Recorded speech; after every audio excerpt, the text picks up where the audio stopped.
Party in Minnesota. I am one of your hosts, Rebecca Whiting, and tonight I have with me TJ, Ahmed, and then TC from the Black Robe Regiment Podcast. First, I want to talk about the convention. We have coming up our state convention in Duluth, April 19th, 20th, and 21st. Business will be happening on the 20th and the 21st, and then there's a comedy night on the 19th leading up to, convention. So that'll be fun. Tickets can be found on lpmn.org. Tickets now will be more at the door if you wait to buy them at convention. And also, if you're looking at placing membership into the Libertarian Party of Minnesota, lpmn.org is also where you can go and find that. And the link for membership is the top right corner of the website. So without anything further, tonight we are going to talk about a situation that's unfolding in Minnesota. And we've invited TC to come on and discuss that with us. So good evening. How are y'all doing this evening? Doing great. How are you, Madam Chair? I'm doing fine, but we're just going to keep I love the respect, Madam Chair, all the time. I noticed that. And that's very hierarchical of you, Ahmed, on a libertarian podcast. Oh. Yeah. So how did your caucus go last night? Mine personally? Oh, yeah. I did forget. Yeah, you guys were, Ahmed, you're the chair of CD5. How did yours go? Pretty well, actually. We had a great turnout. Chase Oliver actually won our caucus by, I think, 2 votes for the entirety of it. So he was our selection for our caucus. It was pretty good. We had a good time. New members showed up, some old members we haven't seen in a long time, and a gentleman named Scott. I can't remember his last name at the moment, but the person who started the CD5 affiliate was actually there too. Right on. His last name is Alec. Yes. Oh, I know who you're talking about. I know Scott as well, and I actually, unfortunately, I'm out of town. I'm in Alabama this week, so I missed out on caucus night. I was really bummed, but I got the room secured for the CD4 folks, and Josh Smith actually won our poll there. I did hear about that was the and general. he took the state, I guess, altogether. He had the most votes. Yeah, I was up in Bemidji for caucus night, and we had a snowstorm yesterday, so our attendance was a little low. I heard from at least 3 people that was their reason for not attending. So, but we had the people that were there. It went to Chase Oliver for the votes, the straw poll. So, anyways, it was a good time. We met at a bar, just like the original revolutionaries. So it doesn't get more legit than that while we're planning on taking over the world. That is my idea of a caucus right there. Yeah. Yeah. What do you want to do? Let's talk about beer. Well, I walked in and somebody handed me a beer and they're like, "Here, you look like you need a drink." Like, you know what? I feel like I should be sipping one right now. Maybe. Well, that really does. It's the affiliate meeting every month with CD4. At least that's our group. We're really chill. And this next month, which 2 weeks from now, I believe, is the CD4 affiliate meeting there too. And we have our convention, our affiliate convention. Yeah. So it's going to be fun. Nice. Yours is a good group. I like CD4. Were I officially a libertarian, I would be the only person in my caucus. Oh, really? We'll have to help you build up an affiliate. I'm just going to go ahead and put that on my list of things to do next week, okay? Yeah. Because you don't have enough going on, Madam Chair. I don't have enough going on. They're just, what's one more thing? Well, let's get into it, TC. So I saw an episode of your show that was a while ago, a couple months or so, was it? Or back in November, actually, on Veterans Day. This young man, Chase, I don't know if he wanted his last name shared or not, but he's not shy. Chase Johnston. Okay. So he was one of these guys that took it upon himself to chase down some pedos, right? Let's let's refrain from saying chased down. Oh, Because okay. that's really not the It's a good point. place- Let me let you tell us the Yeah. story. I don't want So- to put any words or anything in anybody's mouth. So yeah, thank you. we'll tease into episode or part 2 by saying that Chase is a former convict here in the state of Minnesota. His crimes that he's done time for are almost exclusively, this is going to come as a shock, related to the war on drugs. And Wouldn't have guessed it. yeah, right. And of all things, and he came out of the prison industrial complex with a desire to better his life, but also with a distaste for how easy it is for sex offenders to really kind of skirt the same system that locks up people who are committing victimless crimes, and decided to launch a predator hunting channel, so to speak, or a predator catcher channel, so to speak, in Southeast Minnesota. And in that process, he happened to unintentionally catch a deputy from the Olmsted County Sheriff's Office in that net. And what he does, he doesn't go out and like look for people. He just puts up, along with his significant other, they put up profiles of people who then tell the person they're talking to that they're underage. And that's what happened in this situation. I actually have all of the screenshots from the conversation, and he reached out to me and he said, "Hey, do you recognize this guy? Is this who I think it is?" And I'm like, "Oh yeah, that's Deputy Corporal Matt Adamson from the sheriff's office." He goes, "That's what I thought." And I said, "Dude, if you have evidence, you need to turn it over right away."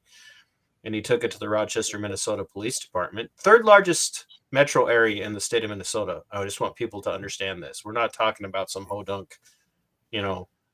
small town. No offense to people who live in small towns, but No offense taken.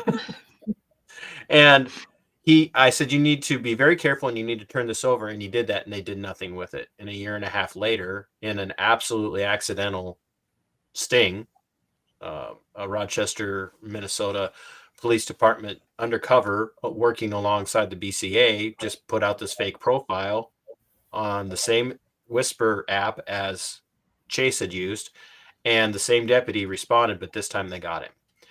And the news down here broke big, and then, to their credit, the local newspaper actually interviewed Chase and said, he said, "Look, I caught this guy once before and they didn't do anything with it." And of course, the county attorney, Tom Ostrom, down here went into overdrive, tried to spin it as Chase as a vigilante. His tactics are unprofessional, and basically, for lack of better terminology, ordered all local law enforcement to not cooperate with Chase if he ever turned in evidence. He said, "We will not take anything that he turns over at all," and discredited him. He's a former convict. He's got a criminal history, and on and on and on. And so Chase did another catch, and this time he caught a guy, and this was just this last summer. He caught a guy who's done time in prison for child molestation. The guy's from Owatonna. He's a level 3 sex offender.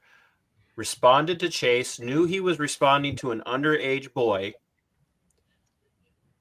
showed up at Chase's apartment building, met Chase and his girlfriend in the lobby, and then when they confronted him with what he was doing, the suspect in this situation called local law enforcement. Local law enforcement stepped in, and Rochester Police Department Sergeant Ben Schlegg arrested Chase and let the sex offender, who was there to meet with an underage boy and supply an underage child with marijuana, which at the time was still illegal, let him go home, and arrested Chase on false imprisonment charges. And when that didn't stick, they got him and are now charging him with felony stalking.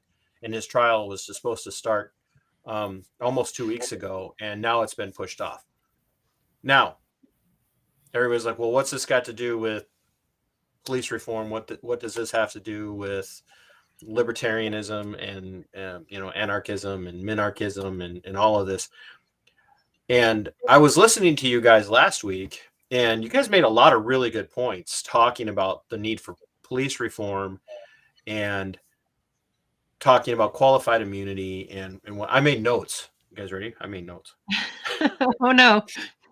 No, it's good. It's a good thing because normally I'm off the cuff. As anybody who's been on the show, my show knows, I'm very extemporaneous. But you were talking about things like red flag laws and whatnot. And Ahmed, you made a really good point. Like I'll fight this in court, right? I'll fight this in court. And you're like, well, what's this got to do with what's going on with Adamson and poor Chase? It's that fighting, by the time you get to the level of fighting, let's say a red flag law, and and your guest last week, Toby, had brought up how do I want to say this? That law enforcement, if you have a negative interaction with law enforcement and they don't like your attitude, that they can basically red flag you and say you might be dangerous, right? And Ahmed, you had made the comment like, well, I'm not pleading guilty. And this is where reform and the nature of policing, and I would challenge the idea of good cops, the way most people think of good cops. There's nothing to fight in a red flag law. Right. There's no due process. Mm-hmm. You don't get to go to court. They just show up at your house, unannounced to you, unaware to you. They show up and they're going, we're coming in. We have a warrant to seize all of your firearms. There's no, well, wait a minute, I haven't been to court yet. So there's nothing to fight. Mm-hmm. And the due process that's built into Minnesota's ERPO, Extreme Risk Protection Order, the due process that's built into that favors law enforcement and it disfavors you, so that you don't even have to have your first appearance in front of a judge for 14 business days, I believe it is. And then it's on you in that process to prove you aren't a risk. And the only way for you to do that is to find somebody who's basically approved by the state that you have to pay to tell them, no, this person's not a risk. And then you also have to pay for all the court fees because you're going to court on this. So there's nothing, Ahmed, in that, or anybody else who's listening, there's nothing in there for you to plead guilty to or not guilty to. You just have to go in and prove that you're not a danger to yourself or others. Well, when you have law enforcement involving themselves in that, who's the court going to listen to? Because there's no jury. There's no jury of your peers. The court is going to almost unanimously, almost always, especially in a state like Minnesota, and almost any jurisdiction, is almost always going to side with law enforcement. Right. And so go ahead. You were going to say something, TJ?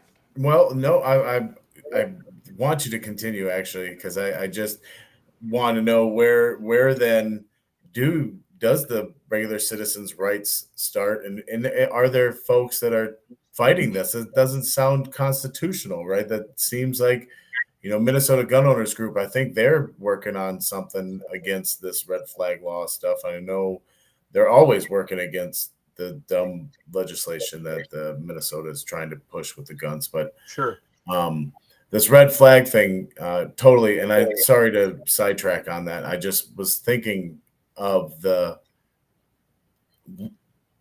how do you stop that? You don't.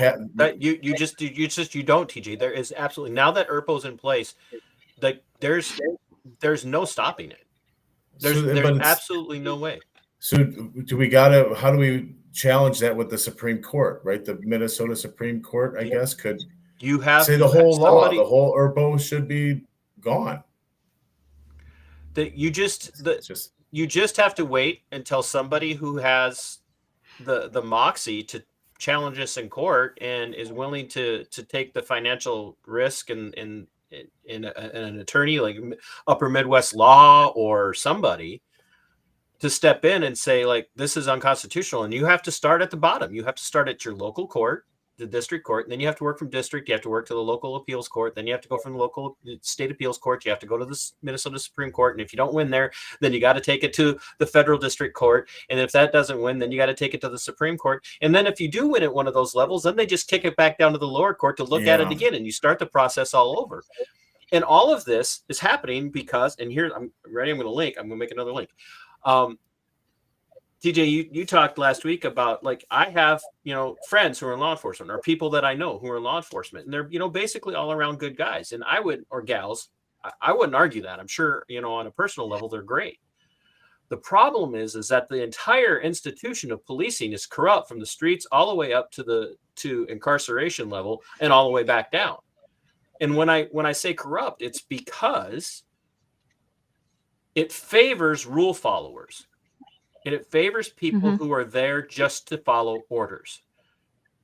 And you see that when it comes to the ERPO stuff and red flag, you look at the red flag stuff and you look at the new proposals for more gun control in Minnesota, you can count on one hand, maybe, the number of sheriffs and police chiefs in the state of Minnesota who have come out and said, I do not support the red flag legislation. I do not support the new measures for gun control, and I will not enforce them. I mean, literally, you'd be hard pressed. Even in small, rural, supposedly conservative greater Minnesota, you'd be hard pressed to name more than 5 who have come out and said that.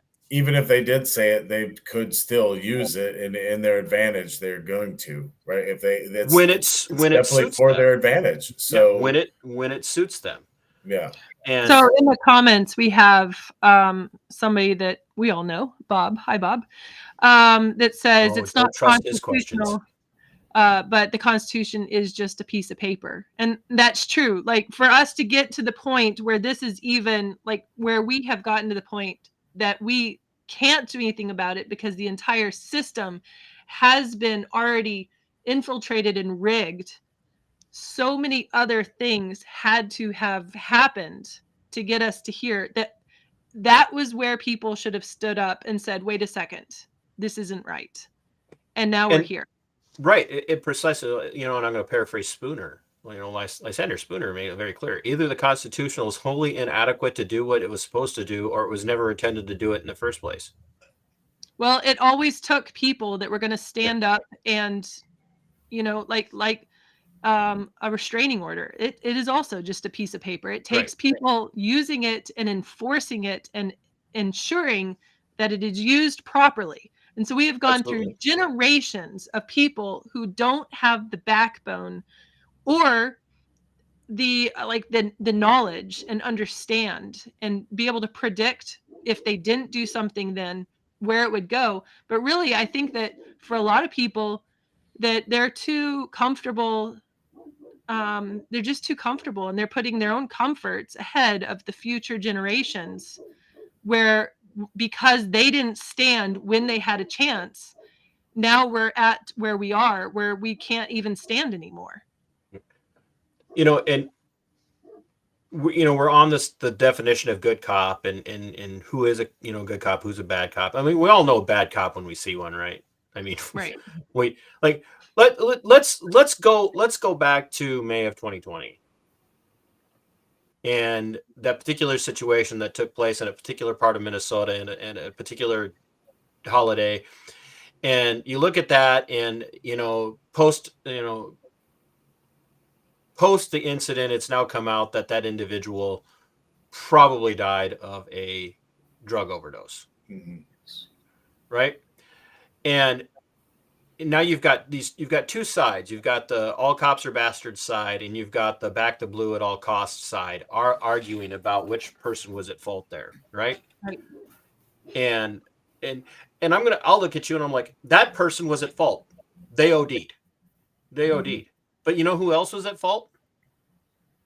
That cop on the scene, all of them. Now, they weren't beating him to death.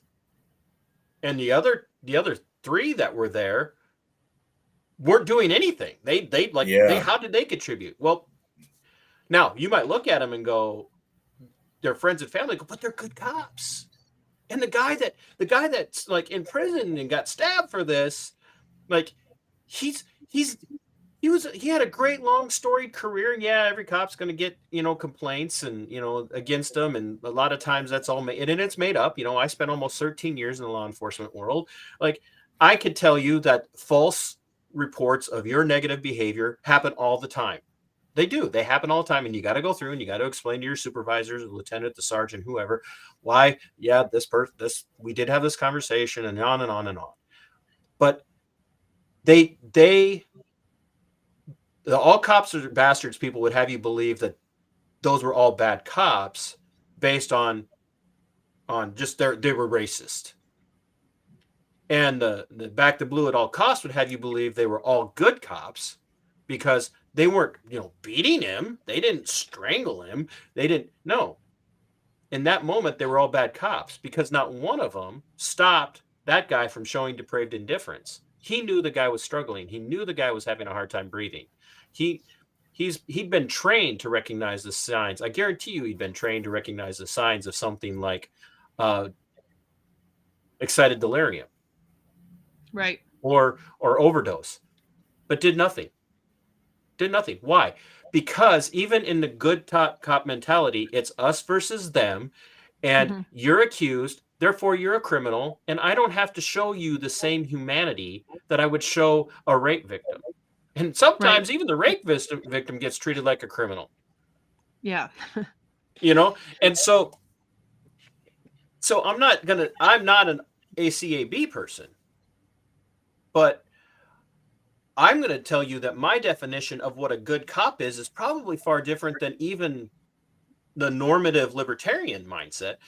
And that's a good cop is the cop who, when he sees something that's happening that's unconstitutional, that's unlawful, that's a violation of a person's civil or constitutional rights, or he sees a law that's getting handed down to them to go out and enforce, says publicly, not just privately to the chief or to the sheriff or to a sergeant or to his lieutenant or to a captain, but publicly goes out and makes a point of saying, I will not enforce this law, even if it means my job. Now, name one cop that does that. Do you think that in law enforcement, and you're former military too, right? And Yep. TJ's also former Navy, right? I know, like, because of what my job was in the Army, that I saw a lot of situations where people who were just, and I think it comes from a sense of weariness, but that you're doing these things day in and day out, and it is really easy to look at other people and lose the sight of their own humanity. And then not be able to recognize when you have crossed the line. I saw that all the time. I think that's a fair way of saying it, Rebecca. But here's what I'll tell you is that, so, Ahmed, you had made the comment last week that we have to stop hiring these people right out of high school. I don't know if you remember saying that. Yes, I remember. So let me address a misconception here. And this is going to blow your mind. I've been rehashing all of this in my brain because I don't want to come on here and make a fool of myself and make you guys look bad. I do that on my own show. Fine. We're actually, if you don't know, libertarians are really good at making themselves look bad. We're good at that. Could we just a touch more infighting, please? There's a couple of misconceptions. Like, you'll hear that people, I know that guy. I remember him from high school. He was always getting picked on, and now he's a cop, so he could turn around and pick on the people that picked on him. We got those people.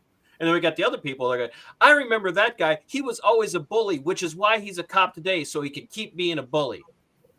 And then you have this, which honestly, that's not really true. Everybody's got the anecdotal story about the guy who was always picked on, or the guy that was always a bully who then went on and became a cop. Anecdotal stories don't prove the norm, right? Mm-hmm. But there's the other misconception in the United States, but especially in Minnesota, that we're hiring these people right out of high school. They don't have any life experience. They're just doing the job because they know it's steady job, right? You don't have to worry about layoffs. You don't have to worry about pay cuts. You don't have to. There's no such thing as hiring anybody out of high school. especially in the state of Minnesota. I've done a lot of digging, and I can't think of any state where you could just walk into a local police department or a local sheriff's office and go, I want to be a cop. Oh, okay, great. You got a GED or you got a high school diploma? We'll hire you. Almost all of them require college education of some sort now. Now, in some states, that college education comes by way of academy, but they're still taking courses in reading and understanding law, not just enforcing it. They're also getting taught, what in Minnesota is referred to as skills, which is, should include a lot of things, but it doesn't. But the use of force and defensive driving and all of these things. But they are going to school, and in Minnesota, it's a college degree. It's at the very least, it's an associate's degree at the very least. Now, we could talk a lot of smack, but we know that college doesn't promise you anything anymore, right? But here's what all of that education does for law enforcement now. It's the same thing that education has been doing since the inception of the public education system in the state of Minnesota. It's creating rule followers. It's creating order takers. That's all it's doing. Mm-hmm. And, Toby mentioned last week, too, that, I'm adamantly opposed to the military to law enforcement pipeline. I believe it absolutely needs to be done away with. But Toby brought up a really good statistic last week. And so I'm not in a debate point. But a lot of people who go from active duty military who've been deployed into a war zone or maybe haven't, but understand maybe the depth of use of force to a degree that somebody who's been in college alone can't understand is, they're going to be less likely to have a propensity to use violence as fast as somebody else. Because some people have seen that violence up close and personal. But the reason why you see such an attraction from military into the law enforcement world is the law enforcement administrators, sheriffs, captains, lieutenants, all of that, they like the military guys because they take orders. Well, most of us did. Well, yeah, I mean, I can see that because when you're in the military, discipline, obedience is drilled in, and if you don't, it's dissent is just not, it's not allowed, and it is taken care of very, very swiftly. And to succeed to any degree, or your life is just completely miserable while you're in, right? You have to learn how to become one in the unit and listen, you have to. If you don't, you're not going to succeed. And at least you have to figure out how to put on the mask to do it while you're at work or while you're in formation or while you're, whatever it is. It's called playing the game, right? You have to figure out how to do that successfully while you're in front of them, because any sort of disobedience, dissent, disrespect, it's not allowed. It's stifled. It's done. You are, yeah, exactly. And they own you, and they know it. Right. And so you will see law enforcement agencies recruiting people as they're coming out of the military, especially MPs, of course, because they already have law enforcement experience. MPs, shore patrol, whatever you want to call them. I think the Air Force calls them cuddlers. I'm not. I don't know. Marine police, like a special color of crayon. I pick on everybody, and they didn't recruit from the special forces because those guys were shot out of their minds already. I love you, Bob. But they are rule followers. So when the proverbial fecal matter hits the oscillating blades of the air mover, and that captain or that lieutenant or that sergeant looks at that, Bob says true story, but looks at that individual who was in the military and says, okay, I really appreciate the fact that you're not quick to rush to violence, but right now I need you to pull your gun and shoot that person. Mm-hmm. The military mindset, if they're trained, and they think that way, I'm here to follow orders. This guy wouldn't order me to shoot this person unless there's a good reason. And you see that play out, and I can't speak to whether or not the individual that I'm thinking of in the situation out in Arizona where the guy was crawling down the hallway Oh, of the Oh, hotel, right? yeah. Following every order, scared out of his mind, as a guy sits there and screams orders at him and at his staff, basically. And the guy still pulls the trigger and shoots this guy and kills him. Right. That doesn't come about because this guy just got hired out of high school. That doesn't come about because these guys are uneducated. That comes about because they've been conditioned and controlled throughout their whole lives. They are a product of a government education indoctrination system that has taught them all day long. You start school at this time, you do what your teachers tell you, you do what the principal tells you, you do what so-and-so tells you, and then that goes on, and then maybe some of them go then into the military because they're already conditioned to be compliant. Yeah. And they learn how to take orders even more in even more high stress situations. Then they get out and maybe they're not as quick to pull the trigger as the guy who's, being attacked by walnuts and acorns and squirrels that are out of control on the backyard fences of small towns in the southern United States, and scream, "I'm hit." But when the time comes, they're going to be the sergeant that runs up and says, "Oh, where's the shots coming from?" And they'll open up because, my buddy is under fire. My partners are under fire. Not to mention the fact that you couple that with the idea that the media, and I don't, we can sit here and we can blame Governor Tim Walz, we can blame Joe Biden, we can blame whoever, whatever you want. When we come down to it, when you hear the reports of something, we have to praise these hero men and women for the job they do every day. They're heroes. They're heroes. They're heroes. They're heroes all day long. True. I hate that. Yeah. I hate that because as former military, somebody would come up and be like, thank you for your service. Thank you for doing that. And then try to make, military, all of these things into hero worshiping.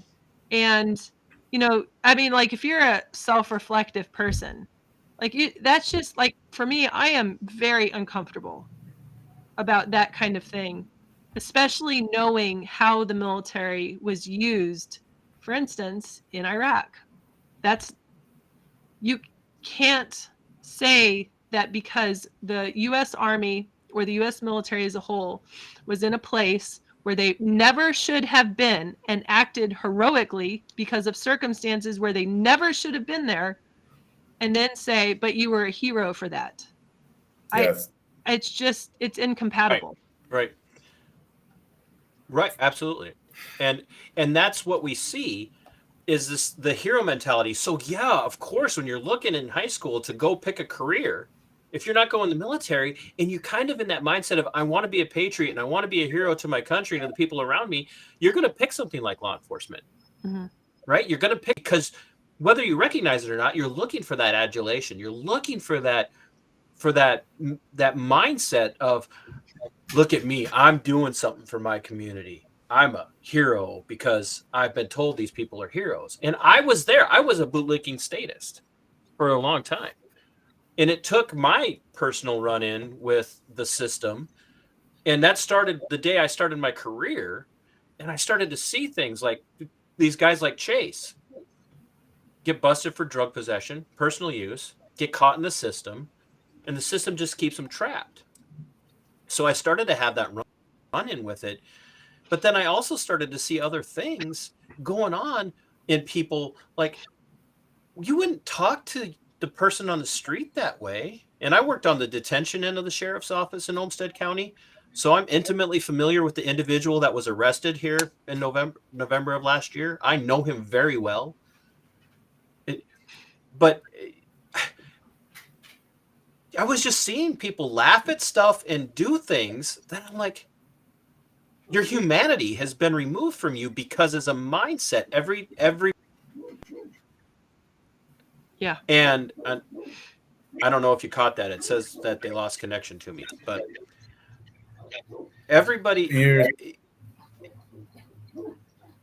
Go ahead. Oh, well, you were slowing down your video, but I was hearing everything you're saying. So okay.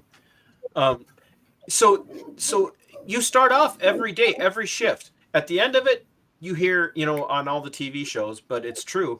Go out there and be safe and make sure that you come home at the end of your shift. And then the entire shift briefing is about how dangerous everybody is. Now, sure, there's danger in that job. There is. There is danger. But we hear it all the time. The two most dangerous... I see you, Bull. I see what you said. I'm not. Anyways, we'll address that later. The two most dangerous places for a cop to be are a domestic and a traffic stop, right? Well, and that's what happened last week in Burnsville, right? It was a domestic incident. 2 weeks ago, was it in Burnsville now, right? Was it 2 weeks ago already? I thought, anyways. 2 weeks ago. It was a domestic incident, and they lost 2 cops and a firefighter / paramedic, right? I mean, right. Absolutely. And the more here's the thing: the more it's been almost 2 weeks, and there's still every day there's something. There's this constant barrage of our heroes have fallen. When we need to, the narrative fits here, so now we need to explode this and make sure that everybody realizes this. And I guess I had a train of thought when we were going with that, because I think this is kind of what you're talking about, TC, is that the constant propagandizing of the cops are watching these or getting this information overload of, you better be safe, and this is so dangerous. And then some folks over here are saying that all cops are bastard. Folks are seeing the YouTube videos of all the cops being bastards. And so then you get this polarizing effect, and very much of suicide by cop things, and all this crap happens when you have the lack of full information. Let's use Burnsville. Let's just use that as a reality check, right? Mm-hmm. What were we told coming out of the gate? That this was a guy who had 7 hostages in that house, and these officers were shot. Now, were they shot? Yes. Is it tragic that they were shot and killed? Is it tragic that that paramedic was shot and killed? Yes. But hostages? No, there were 7 other people in the house. We don't know that they were hostages. And they said, and all 7 hostages were freed without harm. Well, when you go through and you read their official report, they didn't clear that house until almost 5 hours after the last shot was fired. And so those folks were just waiting. Those are kids, right? If this guy was hell-bent on taking those hostages out with him, why did they live? You know what I mean? I'm not saying that it's good that these guys died. Please do not hear me say that. But it's not bad that they died because they were cops and a firefighter. It's bad that they died because they were individuals who had a right to life, liberty, and the pursuit of happiness. And another human being took their life. But they were called to that house on a domestic, and we don't even have the full story of whether or not there was ever actually a domestic happening. And they sat in the house and had a conversation with him for 3 hours before shots were first fired. Yeah, that's fishy, but that's the 3 last hours. I heard, that they were actually negotiating, probably just having a talk with them, probably being. It's hard to say how it escalated. For a paramedic, when you're a medic in an ambulance, you're not allowed to go in until the scene is safe. Like, that's one of the basic things, right? You go up, is the well, scene and he safe? was shot trying to. And there again, what we don't hear is that he was actually shot well outside of the house as he was trying to help one of the guys that was just wounded get into the vehicle. He just went out there to help, and then he was shot. Now, tragic, terrible, shouldn't have happened. Very big violation of the non-aggression principle. And I know there's a debate about the NAP, but there's a clear violation of the non-aggression principle, right? But it's not tragic because they were public servants. It's tragic because they were human beings. And Right. Just dying in the line of duty doesn't make you a hero, because if that's the case, every CVS employee who's in downtown Chicago or downtown Minneapolis that dies or is assaulted in the line of duty for having a register full of cash and keys to where the drugs are kept is a freaking hero. And maybe more so because they didn't sign up for that crap.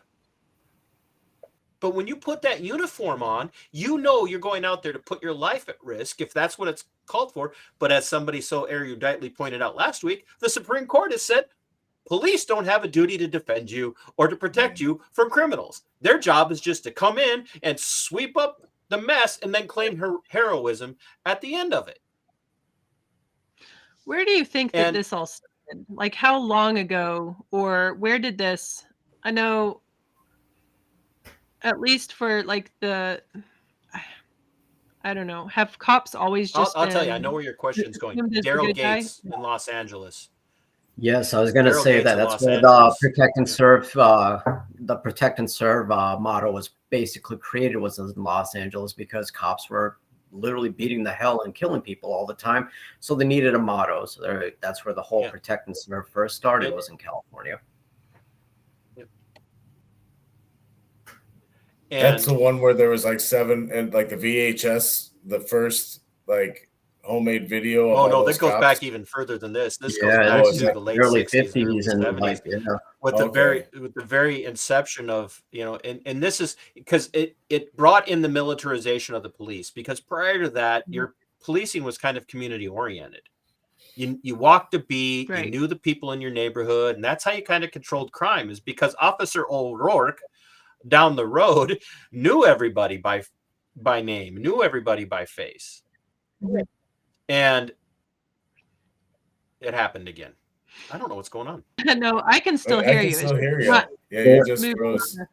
There are officers that I think sorry to interrupt you. I'll let you finish. There are officers, when you say they lived in the community, yes, that was back then, but there are literally officers about a year or so ago, maybe even a couple of years before that they actually tried to sue the city, because the city was saying you have to live in the city that you basically protect, and they didn't want to do that. It's like, why should we live here? It's like, these aren't our people. Who cares about them? It's a whole concept of us versus them, like you were saying. And when you throw into the mix, something like qualified immunity, now you have a compounding problem.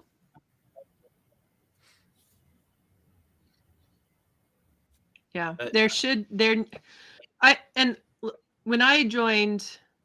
joining the Libertarian Party, like, that's one of my motivating factors, has been people need to be held accountable, no matter where they are in the government, top down. And that includes, oh no, we lost, if he jumps back on. Anyways. Oh, there we go. I don't know what happened. Yeah. Accountability includes everybody, from the president all the way down to the people on the ground, like police officers enforcing the laws. So, you have the branches of the government, the legislative branch, they make the laws, but they rely on the police to enforce them. If the legislative branch wasn't making laws that put police, this is part of it. This isn't the whole thing, because it's a complex problem, right? But they're creating laws that put police officers into the position of having to enforce things that are unconstitutional. But there's no accountability at any point in our government. There's qualified immunity for the police officers, but nobody's holding the people who are making these rules and making these laws accountable either. Well, you can vote for them every 2 to 6 years. They have qualified immunity too. But that's not accountability. You can't take somebody out and be like, "Oh, have a nice life." That's not. I agree. TC, a lot of people don't know it, but every single person that works in here is covered by qualified immunity. Every single person. With their public unions, you mean, kind of thing too? No, I mean, they're all covered by qualified immunity. All of them, every single one of them. Every teacher, every principal, every mayor, every council member, all of them, all have qualified immunity. So, meaning, I guess I really need to look more into that. I don't So that's know. very, Yeah, like, it's that's like absolutely true. a very So when we- privileged position, because the people that are making these rules and making these laws are also making the laws to keep themselves from being able to be held accountable for their wrong decisions. And there's something else there. Qualified immunity is not law, it's court decisions. There's no law that grants qualified immunity. Every single case of qualified immunity, judicial immunity, prosecutorial immunity, legislative immunity, all of it comes from court decisions. All of it. So we're going back to And it's what we relatively talked. new. Going back to what we talked about last week with the judges, the Good Old Boys Network, and I think Toby had mentioned too how one judge gets reelected but then retires during the term, and then someone's appointed, so it's never elected. You know what I mean? And so it's a constant revolving door in this whole network. And guess what? They're all starting as lawyers. Well, I mean, there are some good lawyers.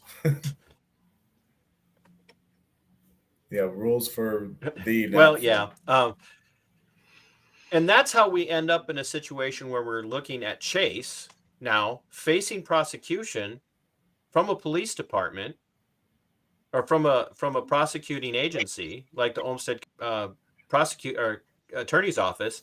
He's being charged for a crime that he really didn't commit because they don't like him, and he exposed somebody and they didn't do anything about it, and now they have to do everything they can to make him look as bad as possible.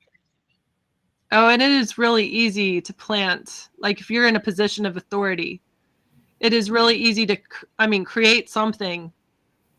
And then what are you going to do about it? Who are you going to complain to? Because they're in the position of authority. Well, yeah, And we investigated ourselves, and we found out during the investigation of ourselves that our investigation was good and we didn't do anything wrong. Right. Yeah. Right. Mm-hmm. And so like Chase was supposed to start trial, and he just found out yesterday that they're actually going to let in the evidence that he brought about Adamson into his trial. Because it shows that he's been doing this the right way for a long time. And now the prosecution's now pushed his trial off until July because they're scrambling, because now they know they're going to have to admit they dropped the ball on Deputy Matt Adamson, and they're prosecuting him for what? Doing the job that they're supposed to be didn't want to do it. And when you go and you watch the video, and Rebecca, if you want to link it, or whoever wants to link it in the description of this, I'd be more than happy to field questions, and then next week we can go into Chase's case even more, and Adamson's story even more. When you look at it, it screams of protectionism, not qualified immunity, not anything other than he reported a deputy for trying to meet with an underage girl, and nobody did anything. And there's no way, excuse the language, there's no way in hell that Sheriff Kevin Torgerson did not, that deputy had been accused of this, and allowed him to stay in a position of authority for a year and a half before he finally got busted by accident, not on purpose, by accident. And they found out even more stuff about him that had been allowed to go on for a year and a half, where they had addressed, even if they didn't charge him with a crime, had just gotten rid of him then. And you juxtapose what happened to Matt Adamson compared to what happened to me. Like, they got rid of me for saying no to COVID stuff. But they kept him around, even though the accusation was he was trying to groom girls. And you know that in between the times when he got caught, it wasn't like those were the only 2 times that happened. There was a whole lot of things he got away with that nobody saw. That, he had to have been doing a lot simply by getting caught twice. Yeah. And one thing I've noticed is they didn't do a damn thing. Yeah. And they protect each other like this, especially these cops that are really abusive towards people. I remember being in Anoka County. I grew up in Anoka County. Probably the worst, most corrupt police I've ever met are in Champlin, specifically Officer Brown and his little goons over there. I actually have a suit coming up against them for another issue. But one of the things I realized is, let's say if you were 16 or 17, you were out, you had a friend, and past 10 o'clock, they would let the guys go. A breathalyzer, okay, you're not drunk, go. But they would keep the girls there, and they pretty much give them a choice. It's like, hey, you can either go to juvie or hop in my car. We're going to go down the road because I'm a cool cop. I'm not going to tell on you. And this happened all the time in Anoka County. Yeah, I would challenge people between now and next week when we come back to talk a little bit more about Adamson and Chase. Really start to think about how you define good cop. And don't let anybody paint you into a corner where, oh, you guys hate cops. Don't let anybody do that. That's Right. no. Somebody just commented, sorry. Have you ever been to Louisiana? I am from Louisiana. So yes, very much aware. I'm actually from New Orleans area. So that is an entirely different level. We're gonna need another episode for that. Sorry to cut you off. No. Speaking of which, we're gonna have another episode next week. Same time, same place. Well, maybe same time. I'm not sure. So yeah, I don't know. Are you guys good for same time next week? Sure. I'll just make sure no one's using the internet in my town next week so that I don't have any bandwidth. I don't even know if it's me. I don't know if it's somebody. They're trying to stop us. It's the feds. Everything that goes wrong is the feds. And to the FBI agents assigned to watch me and the BCA agents assigned to watch me, I hope you learned something today. Yeah. So if you're interested in joining the Libertarian Party of Minnesota, because we have all the right answers, everybody else is getting it wrong. If you want to be with like the cool kids, they're going to be on the right side of history, lpmn.org. And that's where you can find membership, Thanks, guys. other things that are going in the party, because, I mean, we're just more awesome. So hey, thanks for coming, TC, and I look forward to finishing this up. Continuing. I know it was long, but I hope it whets people's appetite to hear the whole story about Chase and Adamson, because it's actually really powerful, and I think it'll really start to blow people's minds. Even the back to blue at all costs people will start to see maybe some stuff. So I really appreciate you guys having me on. Yeah, thank you, brother. At some point, there's always been something that opened, people's eyes, and maybe this could be it for some people. So we will keep talking next week.